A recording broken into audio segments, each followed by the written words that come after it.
युधिष्ठिर और सोने का नेवला की कथा। यह घटना महाभारत काल की है, जब महाभारत में कुरुक्षेत्र युद्ध के पूरा होने पर युधिष्ठिर को हस्तिनापुर के राजा का ताज पहनाया गया। वह अपनी प्रजा की भलाई के लिए एक यज्ञ करना चाहते थे। यज्ञ का आयोजन भव्य तरीके से किया गया और सभी प्रजा को महंगे और कीमती उपहार दिए गए। राज्य में हर किसी को लगा कि यह अब तक देखे गए सबसे भव्य यज्ञों में से एक था। जब लोग यज्ञ और अपने राजा युधिष्ठिर की प्रशंसा कर रहे थे तो उन्होंने एक छोटा सा नेवला देखा जिसका शरीर अजीब था।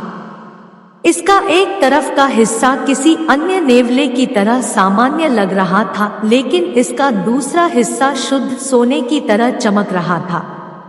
उन्होंने उसे फर्श पर लुढ़कते हुए देखा और बार बार उसके शरीर को देख रहे थे, मानो उन्हें कुछ बदलाव की उम्मीद थी, लेकिन कुछ नहीं हुआ। नेवले की बात सुनकर सभी लोग दंग रह गए और फिर उन्होंने युधिष्ठिर और लोगों की ओर देखा और कहा कि इस यज्ञ में कुछ भी प्रभावशाली नहीं है और यह केवल एक दिखावा था और कुछ नहीं।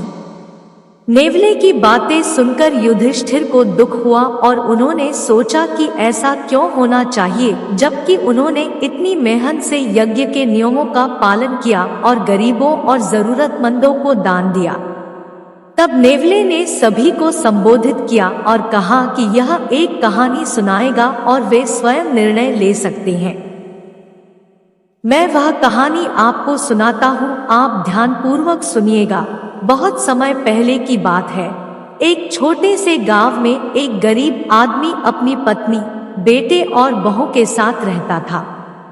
यद्यपि वे बेहद गरीब थे और हाथ पैर मारकर जीवन यापन करते थे, फिर भी वे स्वभाव से पवित्र थे और जीवन के सभी उतार चढ़ावों को धैर्य और समता के साथ सहन करते थे। एक बार गांव में भयंकर अकाल पड़ा। पहले से ही गरीब होने के कारण परिवार को बहुत कष्ट सहना पड़ा। वह आदमी बाहर गया और बड़ी मुश्किल से थोड़ा सा चावल इकट्ठा कर पाया। उनकी पत्नी और बहू ने खाना बनाया और उसे 4 भागों में बांट दिया। जैसे ही वे खाना खाने बैठे तो उन्हें अपने दरवाजे पर दस्तक सुनाई दी। इसे खोलकर उन्होंने एक थके हुए यात्री को थकान और भूख से अधमरा पाया। तुरंत उस आदमी का अंदर स्वागत किया और उसे धोने और आराम करने की अनुमति दी। बिना किसी हिचकिचाहट के उस आदमी ने यात्री को अपने हिस्से का भोजन दिया, लेकिन खाने के बाद उसकी भूख शांत नहीं हुई। तब उसकी पत्नी आगे आई और उसे अपने हिस्से का भोजन देने की पेशकश की। उसका पति अनिच्छुक था, लेकिन उसने कहा कि जब उसका पति भूखा होगा तो वह खाना नहीं खा सकती। जब यात्री फिर भी भूखा रहा तो उसके बेटे ने कहा कि अपने माता पिता की इच्छा पूरी करना बेटे का कर्तव्य है, और उसने खुशी खुशी अपना हिस्सा दे दिया।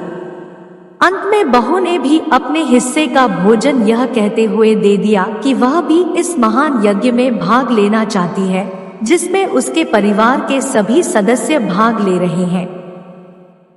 जब नेवला कहानी सुना रहा था तो राजा के सभा भवन में एक बड़ा सन्नाटा छा गया। युधिष्ठिर, नेवले ने कहानी जारी रखी और कहा कि अचानक एक तेज रोशनी हुई और यात्री के भेष में आए देवता गरीब परिवार के सामने प्रकट हुए और उन सभी को मुक्ति प्रदान करते हुए आशीर्वाद दिया और कहा कि उन्होंने सबसे बड़ा यज्ञ किया है। भोजन की तलाश में घर के पास से गुजर रहा नेवला गलती से भोजन के कुछ टुकड़े पर गिर गया, जो यात्री को देने के बाद फर्श पर रह गया था। यह देखकर आश्चर्य हुआ कि शरीर का वह भाग सोने का हो गया।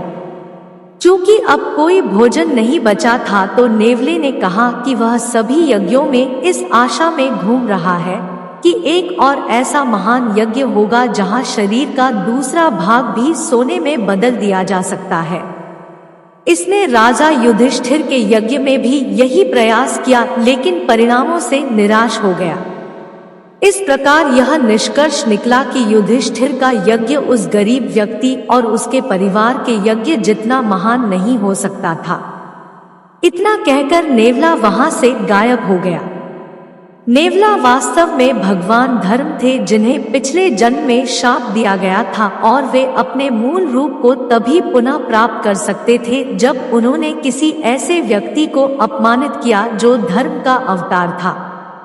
युधिष्ठिर को एहसास हुआ कि बलिदान में दी गई सारी धन संपत्ति हृदय की पवित्रता और निस्वार्थता की भरपाई नहीं कर सकती। यद्यपि वे स्वयं धर्म के अवतार थे, फिर भी उन्होंने महसूस किया कि व्यक्ति को अहंकार, शक्ति आदि के जुनून के प्रति हमेशा सतर्क रहना चाहिए, जो सबसे अच्छे लोगों के पतन का कारण बन सकता है। निष्कर्ष, नेवले की कहानी भारतीय पौराणिक कथाओं और लोक कथाओं में एक सुंदर कहानी है, जो इस बात पर जोर देती है कि जीवन में भावना की गुणवत्ता महत्वपूर्ण है, न कि मात्रा। जीवन के नैतिक पाठ विनम्र पक्षियों और जानवरों से भी सीखे जा सकते हैं, हमेशा केवल सिद्ध संतों और ऋषियों से ही नहीं। इस सर्वोच्च ज्ञान को प्राप्त करने के लिए केवल एक समझदार आंख और विनम्र स्वभाव की आवश्यकता होती है।